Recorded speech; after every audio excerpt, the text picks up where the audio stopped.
नमस्कार दोस्तों, मैं डॉक्टर चंचल शर्मा एक बार फिर से आपके सामने एक नई समस्या का समाधान लेकर हाजिर हूँ।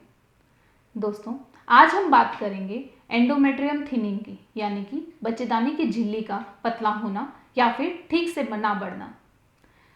थोड़े दिन पहले एक कपल मेरे पास आया। उसकी सारी रिपोर्ट्स नॉर्मल थी, ओव्यूलेशन भी ठीक टाइम पर हो रहा था, पर 8 साल की इनफर्टिलिटी थी। सारे रिपोर्ट्स को एनालाइज करने से पहले ही वो पेशेंट मुझे बोल पड़ा, मैडम क्या देखोगे, सब कुछ नॉर्मल है, मुझे कोई दिक्कत नहीं है, बस कंसीव नहीं हो रहा। किसी से भी पूछो, कोई आंसर नहीं देता है। उसकी रिपोर्ट्स को, उसकी फॉलिकुलर स्टडी को जब मैंने एनालाइज किया तो मैंने पाया कि उसकी जो लाइनिंग है, जो एंडोमेट्रियम थिकनेस रहती है, वो कभी भी 6 से 7 mm से ज़्यादा नहीं बढ़ती है। ओव्यूलेशन के डेज में वो 4 से 5 mm तक ही रहती है। दोस्तों, ये वो समस्या थी जो उस कपल को कंसीव नहीं होने दे रहा था। ऐसे ही बहुत सारे कपल्स आते हैं जो आईवीएफ के लिए जाते हैं, उन्हें भी मना कर दिया जाता है कि लाइनिंग जब तक 10 mm की नहीं होगी, कोई आईवीएफ, कोई नेचुरल प्रोसेस आपको कंसीव नहीं करा सकता।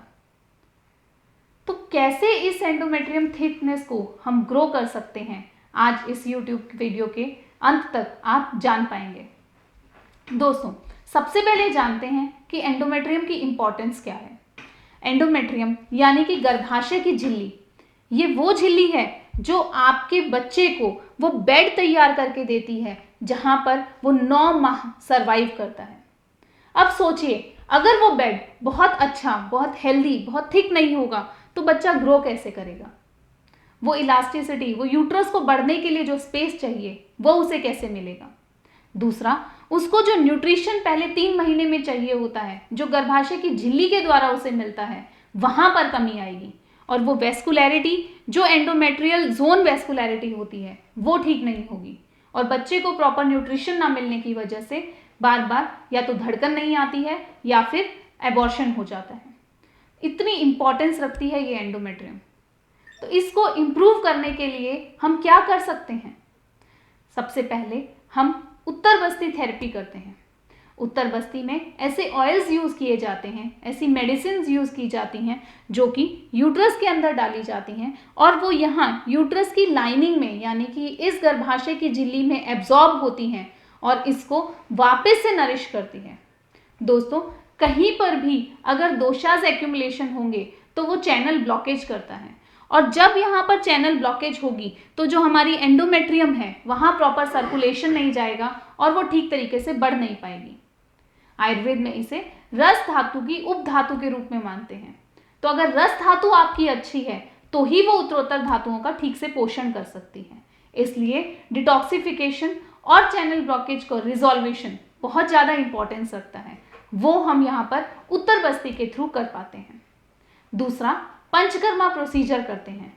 पित्त दोषा जो है वो रस और रक्त धातु का पूरक माना जाता है, तो पित्त दोषा को बैलेंस करना बहुत इंपॉर्टेंट है।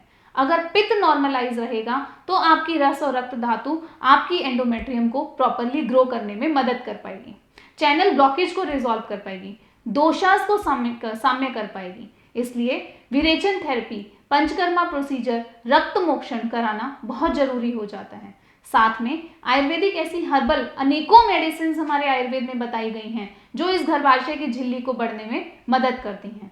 शतावरी, अशोक, अश्वगंधा, ये सब वो मेडिसिन हैं जो आप इसके लिए ले सकते हैं। शतावरी औरतों के लिए अमृत बताया गया है, तो आप उसका प्रयोग कर सकते हैं। फिर भी अगर आपकी प्रॉब्लम रिजॉल्व नहीं होती है तो आप हमें संपर्क कर सकते हैं। दोस्तों, हमेशा की तरह मैं फिर कहती हूँ, किसी भी समस्या के लिए सबसे पहला निदान आप आयुर्वेद में ढूंढिए, because Ayurveda is the first and Ayurveda is for all. धन्यवाद।